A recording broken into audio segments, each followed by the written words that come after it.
God, in the name of the Father, and to the Son, and to the Holy Spirit. Amen. Lord, nagpapasalamat ako ngayong oras sa pagbigay mo sa akin ng pagkakataon na muli ako ay magkaroon ng hilay-hinay sa pagbasa nitong Bible upang aking lubos maunawaan at aking malalaman ang mga bagay na aking dapat paghahandaan. Panginoon, maraming salamat sa pagbigay mo sa akin ng lakas ng loob na gumawa ng mga ganitong bagay upang maibahagi ko sa aking mga kapatid na kung saan wala silang panahon upang magbasa at maririnig na lang nila dito sa aking mga video ito ang mga bagay na nakasulat sa Bible. Maraming salamat, Panginoon, sa nanatili kong pagsama sa iyo sa pamaraan ng ganitong bagay, ang pagbabasa ng Bible at pag-uusap sa iyo at pag-unawa ng aking nababasa ayon sa aking naunawaan. Maraming salamat, Panginoon. Amen. Okay, brothers and sisters, today lagi kong inuulit ito tuwing upo ako, may panahon ako, ang binabasa ko yung nasa pahayag. Ito ang babasahin natin ngayon, no? Ang nasa pahayag 5, chapter 5 verse 1, kung saan tayo hahantong. Ito yung napakagandang mga balasahin na kung saan ito yung pinakita ni Jesus Christ kay Apostol Juan, no? So, chapter 5 verse 1, nakita ko ang isang kasulatan na nakalulon na hawak sa kanang kamay ng nakaluklok sa trono. May sulat ang magkabilang panig nito at may 7 tatak. Mga kapatid, ito po yung vision na pinakita ni Jesus Christ kay Juan. So, ito yung tinatawag na ang mangyayari sa mundo. Ipagpatuloy natin sa verse 2, at nakita ko ang isang makapangyarihang anghel na nagpahayag ng malakas. Sino ang karapat-dapat na sumira ng mga tatak at magbukas sa kasulatang nakalulon?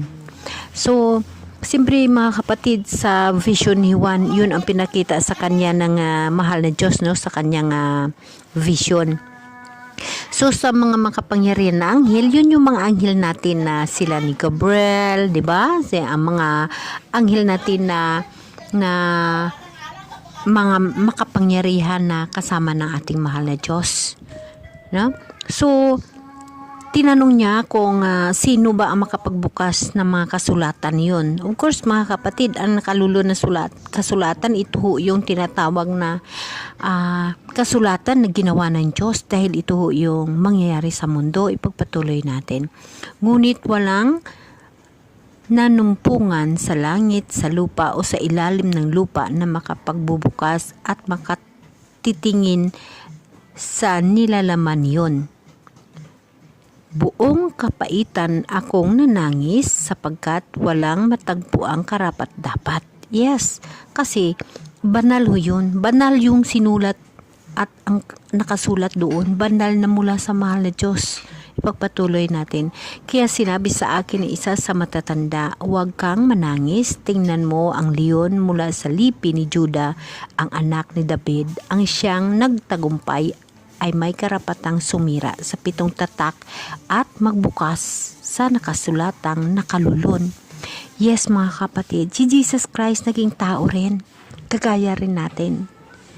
At siya ang naging unang saksi ng mga patay na nabuhay. Kaya siya lang ang may karapatan na magbukas kung ano mang kasulatan ang kanyang ilalagay. Dahil ang kasulatan na iyon, yun yung mga mangyayari sa mundo.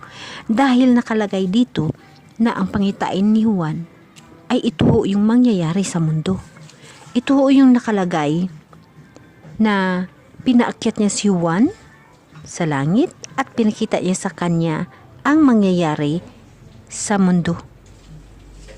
Kaya ang nakasulat, ang nakalulun, nakasulatan, kordero lamang makabukas. Ang mahal na Diyos ho yun. Diyan natin makikita, malalaman kung ano ba ang mga kasulatan na yun. Dahil sa kasulatan na yun, yun ho yung mga bagay na mangyayari dito sa mundo. Yan ho ang mga bagay na dapat natin paghahandaan. Ano ba ang nakasulat sa nakalulun na kasulatan? sa bawat pito na tatak na makita natin, ito ho yung kasulatan na mangyayari sa mundo na inihanda na ng mahal na Diyos. So, ang mahal na Diyos lamang ang makabukas, si Jesus Christ. Siya lamang ang makabukas. At dito, nakalagay din ang 24 na matatanda. Nandiyan pa rin yung 24 na matatanda. Dahil ito ay vision ni Juan sa kalangitan. Yes, mga kapatid. Ang kordero lamang ang makabukas sa kasulatang nakalulun. Basahin natin sa verse 6. Pagkatapos may nakita akong isang kordero na nakatayo sa pagitan ng matatanda at ng tronong na paliligiran ng 4 na nilalang na buhay. Mga kapatid, sa nakita ni Juan sa vision, meron ho tayong 4 na nilalang na buhay. Alam nyo ba kung sino ang 4 na nilalang na buhay? Bilang ako, ordinaryong tao at nanampalataya ng lubos sa mahal na Diyos, sa mga banal na mga kasama ng mahal na Diyos sa panahon ni Ginoong Hesukristo at sa panahon ng Holy Spirit ni Noah, si Enoch at si Isaiah at si Mama Mary ang hindi nakaranas na mamatay. So may isa pa ho na banal na makasama. Mga kapatid, napakalalim unawain, ngunit dapat natin uunawain na dito sa Bible nakasaad na may 24 na matatanda at 4 na nilalang na buhay. So paano ba natin ito unawain? Para sa akin, sa pag-uunawa ko, yung 40 na matatanda, ito ho sila yung mga banal natin, including na ho dito yung ating mga apostles. At yung iba pang mga banal natin, yung iba pang mga saint natin na tapat na nag-alagad sa mahal na Diyos. Kasi 24 ho sila eh. 12 lang ho yung apostles natin. So, ibig sabihin, may 12 na mga banal tayo, na mga nilalang na nanampalataya ng lubos sa mahal na Diyos at nakasama dito sa 40 na matatanda. At nakita rin ni Juan yung 4 na buhay na nilalang. So para sa akin, yung 4 na buhay na nilalang, si Mama Mary hindi nakaranas ng kamatayan, si Enoch hindi nakaranas ng kamatayan, at saka si Elias. So mga kapatid, may isa pa ho tayong kapatid na maging banal na hindi rin makaranas ng kamatayan na makasama ang ating mahal na Diyos. Yes, mamamatay sila sa paghukom ng mahal na Diyos, ngunit hindi ho sila makaranas ng kamatayan. Kagaya ho ng pagkamatay ng mga tao dito sa mundo, kasakit, aksidente, gera o mga kung ano-ano pang paraan ng pagkamatay. Kasi lahat tayo hindi natin alam kung anong paraan tayo mamamatay. Kaya nga ako sa imahinasyon lamang, sa panaginip or hinihingi sa mahal ng Diyos nga hindi rin ako makaranas ng kamatayan. So, minsan sasabihin natin nakakatuwang pangarap. Ngunit hindi ako nawala ng pag-asa. Dahil pinapangarap ko na hindi rin ako makaranas ng kamatayan. Gusto ko lamang sa aking pagising kasama ko ng mahal na Diyos sa bagong lupa at bagong langit. Mga kapatid, napakaganda ang mga bagay na ito. Ngunit dapat natin laging tatandaan nga lubos natin pag-aaralan ng husto ang Biblia upang maunawaan natin sa mga tao na nanampalataya at nababasa sa Bible at nakaunawa sa bawat himaymay at nakasulat nito at ginagabayan ng Holy Spirit, maunawaan nila at maintindihan ang mga bagay na yun ayon sa kanilang paniniwala sa mahal na Diyos at ayon sa kanilang relasyon sa Diyos. Yes, mga kapatid, sa nakasulat sa tinatawag na nakalulu na kasulatan, dapat natin malalaman kung ano ba yung nakalulu na kasulatan, ano ba ang nakasulat doon at ano ba ang gusto ng mahal na Diyos na mangyayari sa mundo. Kasi ito ho yung dahilan. Ito ho yung paraan na malaman ho natin. So paano? Magbasa ho tayo. Kung meron kayong Bible, nandito lang ho ito sa tinatawag na sa pahayag. Ito ho yung tinatawag na ang pahayag kay Juan. So dapat natin ito tatandaan at makikita natin dito kung ano ba ang 7 tatak na makikita natin sa kasulatang nakalulun at ang kordero lamang ang makabukas. So mga kapatid, ito ay sa mga pangitain ni Juan, dapat natin maunawaan ang mga bagay na ito upang atin magamit sa ating paghahanda sa pagsalubong sa ating mahal na Diyos. Ipagpatuloy natin. Sa verse 7, lumapit ang kordero at kinuha ang kasulatang nakalulun sa kanyang kamay nang nakaluklok sa trono. So si Jesus Christ ho yun. Nang ito'y kunin niya, nagpatira pa sa harapan ng kordero ang 4 na nilalang na buhay at ang 24 na matatanda. May hawak na alpa ang bawat isa at may gintong mangkok na puno ng kamanyang. Ito ang panalangin ng mga banal. Inaawit nila ang bagong awit na ito. Ikaw ang karapat-dapat na kumuha sa kasulatang nakalulun at sumira sa mga tatak niyon, sapagkat pinatay ka at sa pamagitan na iyong kamatayan ay tinubos mo para sa Diyos ang mga tao mula sa bawat lipi, wika, bayan at bansa.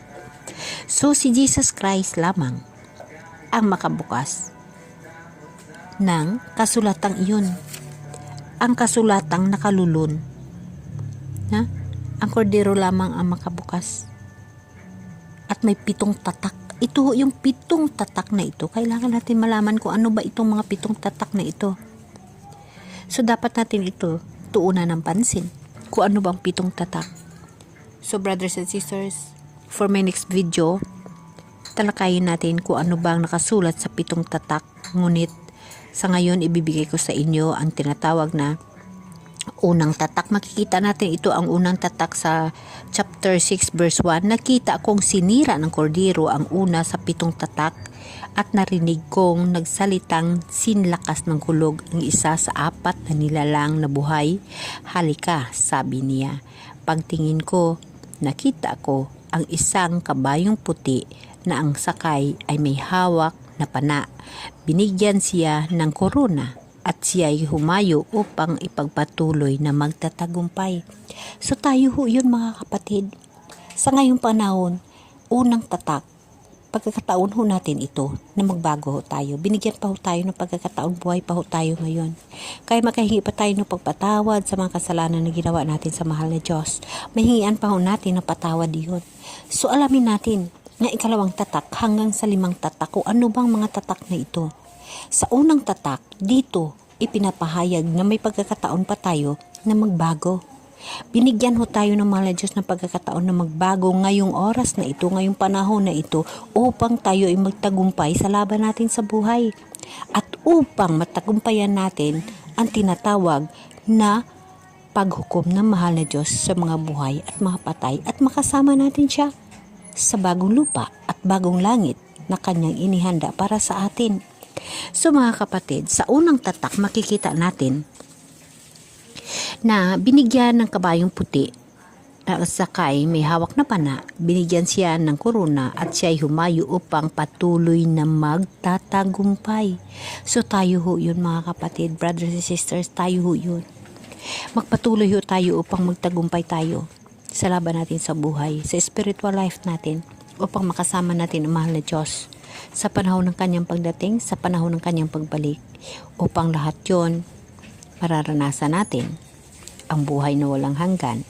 Pag tayo'y lubos na ng palataya, ang ating pagmamahal sa Diyos ay lubos-lubos. Ang ating pagtitiwala sa mahal na Diyos ay lubos. Mahal na mga kapatid, ang mga pagkakataon na ito, lagi mo tatandaan na pag ang Diyos ay nasa puso mo, nasa buhay mo, panalo ho tayo lagi. So, unang tatak ang nabuksan natin. Amen?